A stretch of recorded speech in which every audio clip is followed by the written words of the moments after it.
Hey everyone, welcome to another car review. Today, we're going to be looking at a Kia. Now the Kia Stinger has been teased since all the way back in around 2011, but like most people, I just didn't really give it much of a chance. A Kia sports car didn't sound too exciting to a lot of people, but when the spec sheet came out, I was blown away, and I think most people were. This car comes in both rear wheel and all-wheel drive. Has a twin-turbo V6 making 365 horsepower and comes factory with an 8-speed transmission and is affordable because it's a Kia. So today we have the rear-wheel drive version. Let's go ahead and give it its first test drive. As always, we'll start by listening to the engine sound.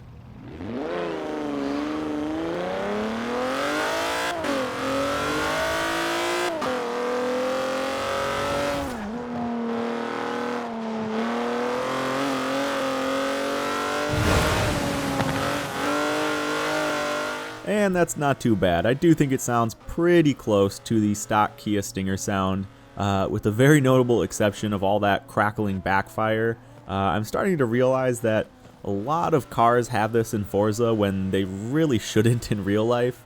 And I understand why. It's exciting and it's fun to see cars spit fire from the back of the exhaust, but fact is, a stock Kia Stinger is not going to do that. And I'd rather have the accuracy than that kind of extra sound, especially on a stock vehicle. Now, onto how the car drives though, it actually drives pretty easily. I really like the feel of the car. I will say, and you can probably actually see this from the footage, the suspension setup is really soft, and you can really tell there's a good bit of body roll, and the front end is kind of pitching a little bit on corners, so luckily that's really easy to fix. This is a somewhat heavier car, and that probably has something to do with it, but again, that we can probably fix with tuning. This is, again, like I said, the rear-wheel drive variant, but I'm not feeling too much excessive oversteer. It's not drifting all over the place. It's pretty planted, so I'm definitely a fan of how this car is feeling so far. Let's go ahead, though, and hop into the tuning window and see what we can do to it.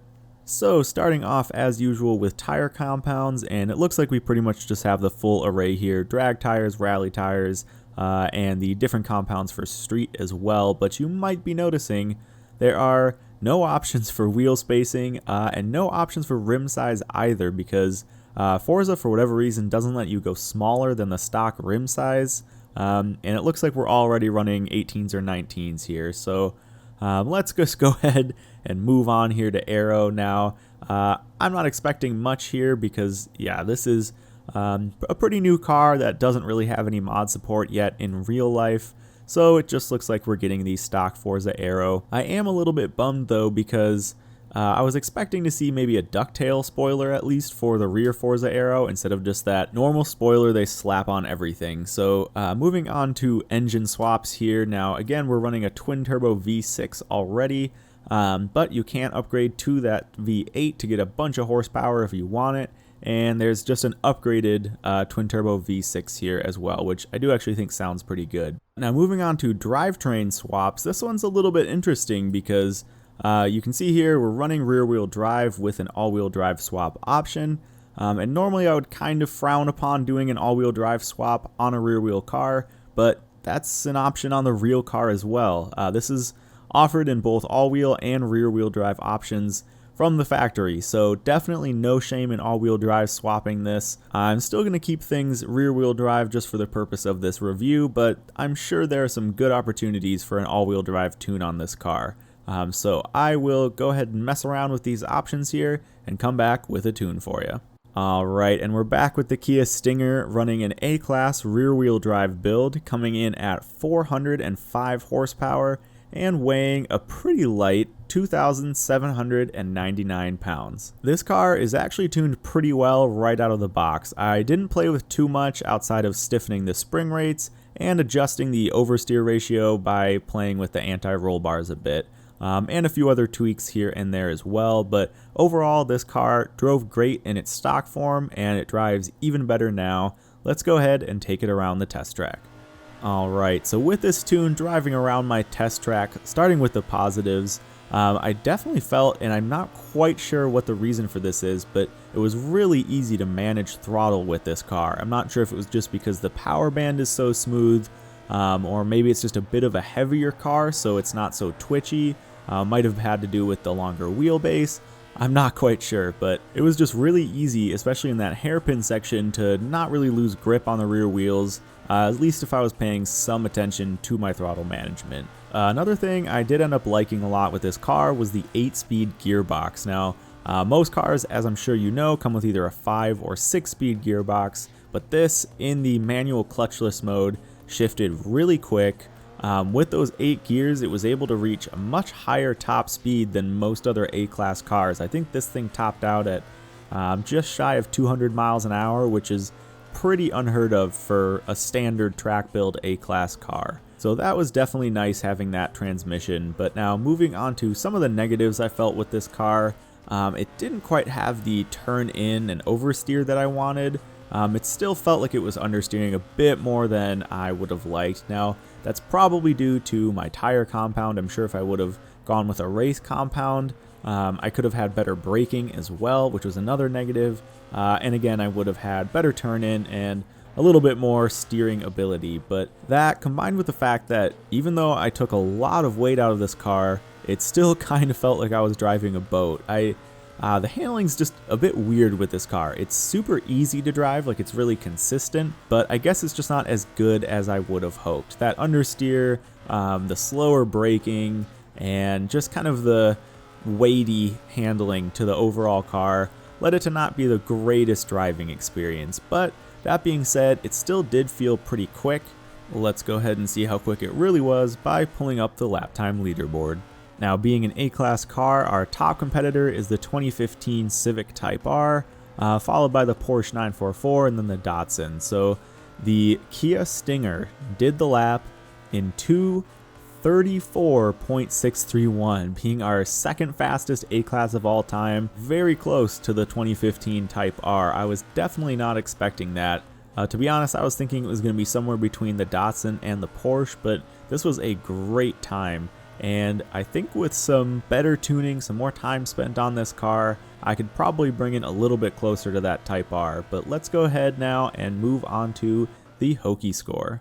Starting off right away with looks, I'm giving the Kia Stinger a 9. And that might surprise some of you, but honestly, to me, for what this car is, I don't think they could have styled it much better. It's not too understated, but it's not too aggressive. I mean, this is a 4-door Kia.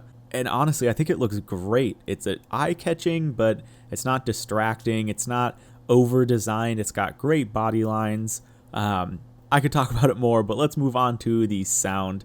For sound, I'm giving it a 5. It's not a bad sound. It's not a great sound. And to be honest, the more of these reviews I'm doing, the more I'm finding that a lot of the car sounds are just a little bit too similar. And I don't like that they're adding that crackle and pop to pretty much just every car. So now moving on to customization, I'm giving it a 3. It probably deserves a 2, but I'm giving it that extra point because all-wheel drive swapping this car is a way more valid option than it is on most of the other rear-wheel drive cars, where I usually just kind of discount that.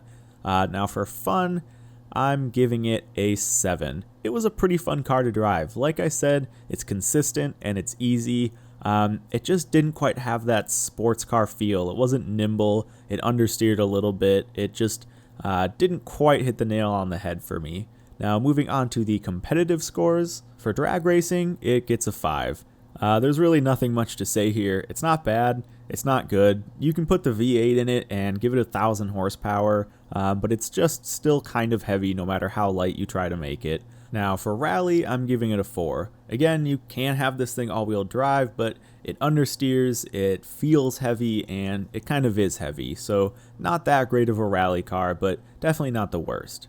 For race though, I'm giving it an 8. Obviously, this car got a great race score on the lap time leaderboard, but it just took a little bit extra driving to manage that understeer, and again, it just didn't feel very good to drive.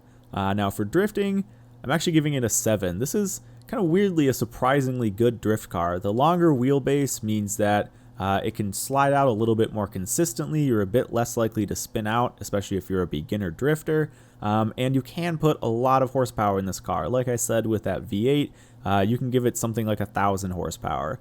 Now, finally, for the online score in competitive, I'm giving the Kia an 8. This definitely isn't a meta car for online racing, but it's probably pretty close. I did make a separate all-wheel drive version of this car, still in A-Class, and although it was a bit slower around the test track, it of course had a much faster launch and was just a little bit easier to gain control of if things got out of hand. So if you really don't want to drive one of the meta cars, or kind of just want to drive something a little bit more unique, the Kia Stinger is not a bad option for you. Now, moving on to the right side of the board, starting with flexibility, we're looking at a score of 5.4. That customization score really hurt things, and overall, this car isn't really a one-trick pony, but there's just not too much flexibility to it as a whole. Now, moving on to style, I really struggled to give this car a style score. Personally, I do really like it, but at the end of the day, it is still a Kia, and they just haven't been around long enough to deserve much of a reputation yet. And although I think pretty much every time somebody sees one of these, they go, oh hey look, it's a Kia Stinger, those are kind of neat.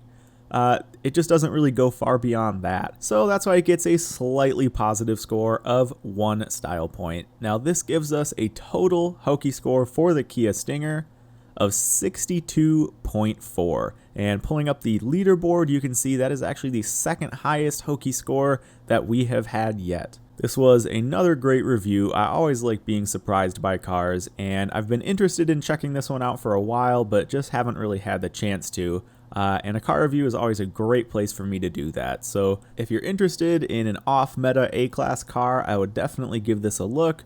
And it actually is a pretty great open world cruising car as well. So everyone, that just about wraps up the review today. Now, if you're on my Discord, you probably have noticed that I just picked up a new wheel and pedal setup and actually have a handbrake coming today, and a shifter is coming soon as well. So I'll probably be starting to do some videos on that, maybe some first impressions of the wheel with Forza, and I might be doing it with some other games. I've already been kind of practicing with Assetto Corsa as well. So hope that kind of stuff interests you. I will be seeing you soon for the next video. Thanks everyone for watching.